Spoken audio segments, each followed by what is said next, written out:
that you can imagine. We have these amazing tools called imagination. And I'd like you to play a game with me for a minute with your imagination. I'd like you to imagine yourself on a beautiful beach. The sun is like beating down on us. It's probably 90 degrees. And the sand's between our toes. We have an umbrella drink in one hand and the one we love in the other. And we're just hanging out on that beach. Are you there? Did you get there? Yeah. How easy is that? Years ago, I found myself in an old hotel in New York City with Tony Robbins, who's a motivational speaker and a life coach, and about 300 people. And the idea of the evening was to spend a few hours getting psyched up and then to do a fire walk at the end of the evening. So that's what we did. So we spent a few hours doing various exercise. Neuro-linguistic programming was what he was using at the time, and kind of reprogramming our minds. So at the end of the evening, we went downstairs outside, and there it was, about a 2-foot wide bed of coals and about 10 feet long. And I found myself standing at the head of it, saying, am I crazy?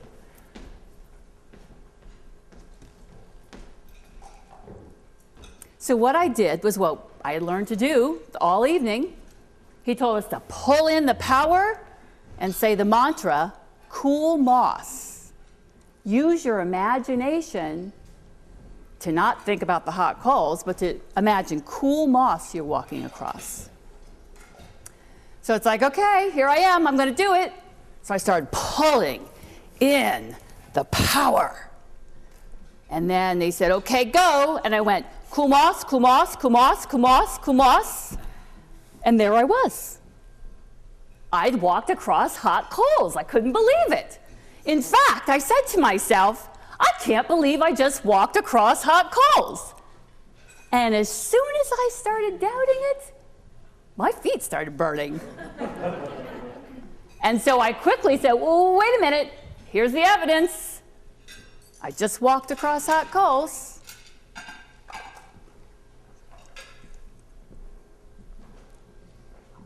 When my feet cooled down, my life had changed forever. In a good way. Because I suddenly realized it was totally indisputable. Anything is possible. I mean, there is the facts. And the only thing that gets in the way of possibility is my own imagination. So imagination is a credible tool that we can use to create the life we want, to fulfill our heart's longing. So the second thing is turning on. We've been told, no, you can't have it so many times that that's what we believe now. And we actually have, for most of us, a lot of voices in our head that say, no, I'm not ready. I'm not good enough. I don't know enough. I'm not strong enough. I'm not pretty enough. I'm not fill in the blank enough. And what happens over time is our light kind of gets covered over and dims. So when I say to you, what is it that's your heart's longing? And can you step forward and go into it? And the first thought that comes up when I say that to you, that's what gets in your way every time. So it's good information to have. Because once you know what it is that comes up and gets in your way, you can challenge it. And I'm also here to tell you that you can have it all. In fact, that's what we're meant to do here. That's why we're here, is to fulfill our heart's longing. What kind of universe would this be if we were given this heart's longing and then frustrated in fulfilling it?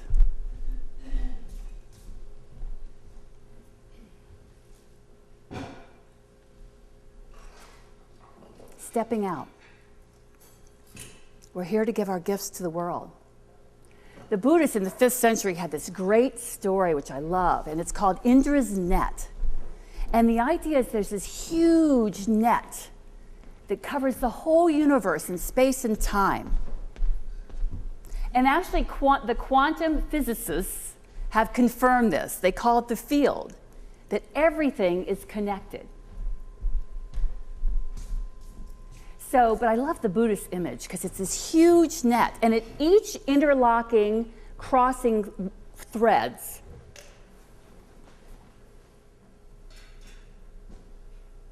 there's a jewel. And the jewel represents each individual soul. And the realization of those souls, by them fulfilling their mission here on earth, which is given to us in our hearts, keeps the net together. And when the jewel is expressing itself, it is emanating light to the other jewels. So how about your light? Is it shining as bright as it could? Rumi said, when we do something from our soul, we feel a river run through us, a joy. Do the thing you love.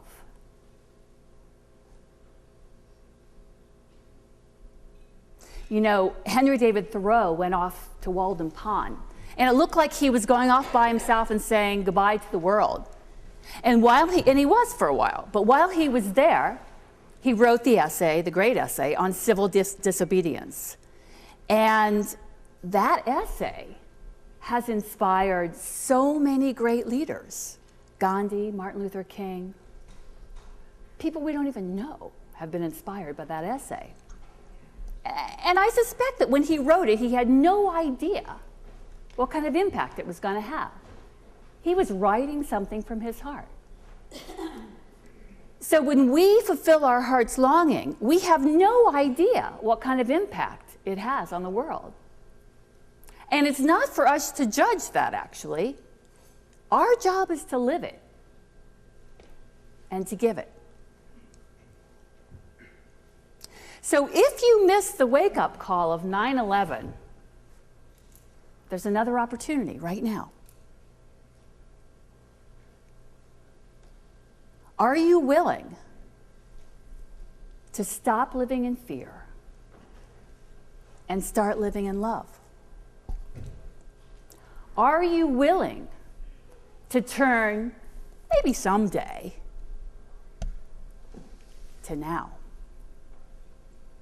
And are you willing to listen to your heart and the longing there and heed the call to let it sing? And I'm actually going to give you an opportunity to do that now, because I'm going to sing. And if you want to join me, I would love for you to join me. This little light of mine, I'm gonna let it shine. This little light of mine, I'm gonna let it shine. This little light of mine, oh, I'm gonna let it shine. Let it shine, let it shine, let it shine. Hide it under a bushel, no, I'm gonna let it shine. Hide it under a bushel, no, I'm gonna let it shine. hide it under a bushel. No, I'm gonna let it shine, let it shine, let it shine.